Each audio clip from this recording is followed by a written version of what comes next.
Naisip mo na ba kung bakit ang daming streamer na sumusuko? Akala nila kulang sila sa talent. Pero, paano kung sabihin ko sa'yo na mali sila? Ang problema, kadalasan, wala sa talent, nasa pundasyon. At sa pagtalakay natin ngayon, yan mismo ang aayusin natin. Ito, seryosohin natin to ha. Isipin mo, walang skyscraper na naitayo sa mahinang pundasyon. Ganun din sa streaming, kahit gaano ka pa kagaling, kahit gaano pa ka-entertaining, kung sablay ang simula mo, babagsak ka rin. Sigurado yan. So, heto ang plano natin. Titingnan natin ang buong blueprint. Tapos, aayusin natin yung digital handshake mo.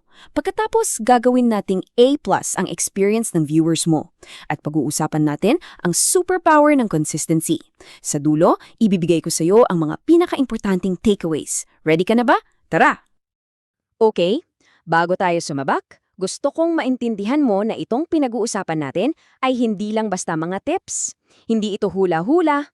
Bahagi ito ng isang mas malaki at subok ng sistema. Isang kompletong framework para sa tagumpay. Ayan, yan ang buong mind map. May 3 malalaking bahagi at 9 na kategorya yan. Pero para sa araw na to, magfo-focus tayo sa pinakauna at para sa akin, pinaka-critical sa lahat, ang paglalatag ng pundasyon mo.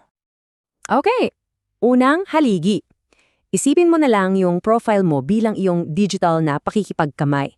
Bago mo pabuksan ang bibig mo, bago pa nila marinig yung boses mo, may judgment na agad sila. Dito pa lang, nagdedesisyon na sila kung itutuloy ka nilang panoorin o, next na. Kasi ano ba ang una nilang nakikita? Hindi yung gameplay mo, hindi yung galing mo kumanta, yung profile mo. Pag yan ay sablay, para mo na ring sinabing huwag niyo kong seryosohin. Paano kanila pagkakatiwala kung yung unang-unang dagay pa lang mukhang hindi mo pinag-isipan? Okay, so paano natin aayusin to? Simple lang, 3 bagay. Una, yung letrato mo. Kailangan professional. Pangalawa, yung name tag o pangalan mo. Dapat madaling basahin at tandaan, di ba? At pangatlo, yung bio. Dito mo sasagutin yung tanong na, bakit ba kita dapat panoorin? Tingnan nyo to. Sa kaliwa, anong unang reaction mo? Uy, mukhang legit to, mukhang masaya dito, di ba? Sa kanan naman, naku, ano ba to, ang gulo? Pass. Ganun kabilis. Ganun kabilis mag-decide ang mga tao. Isang malinaw na picture at simpleng pangalan, grabe na ang epekto sa tiwala. So, ayun na, nag-click na sila. Panalo ka sa first impression. Pero ang tanong, anong mangyayari pagpasok nila sa stream mo? Dito na ngayon papasok yung ikalawang kategorya, ang kalidad ng mismong live experience. Ang daling makuha ang atensyon nila, pero ang manatili sila, yun ang totoong challenge. Kasi yung pag-click nila, simula pa lang yan. Ang tunay na laban ay kung paano mo sila gagawing komportable, paano mo sila mapaparamdam na welcome ka dito sa space ko. At heto ang mga sikreto. Promise, mas gugustuhin ng tao na manood ng medyo malabong video basta crystal clear ang audio kesa sa 4K na video na parang nasa loob ka ng lata ng biskwit, di ba? Audio first, always. Tapos, yung visuals mo, linisin mo yung background, ayusin mo yung ilaw. Ang goal natin, zero irritation.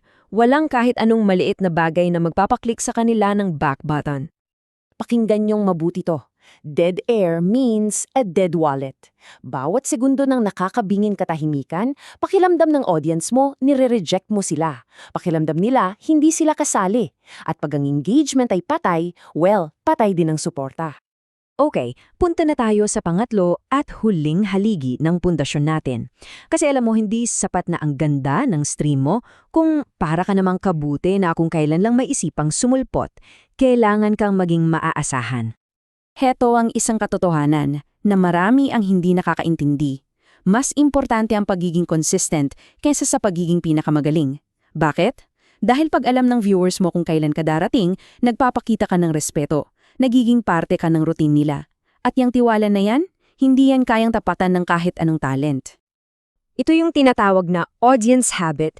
Isipin mo yung paborito mong TV show nun. Alam mo kung anong araw at anong oras yun kaya inaabangan mo, di ba? Ganyan dapat ang stream mo. Gusto mong maging parte ka ng linggo nila, yung inaabangan nila, yung ayaw nilang ma-miss.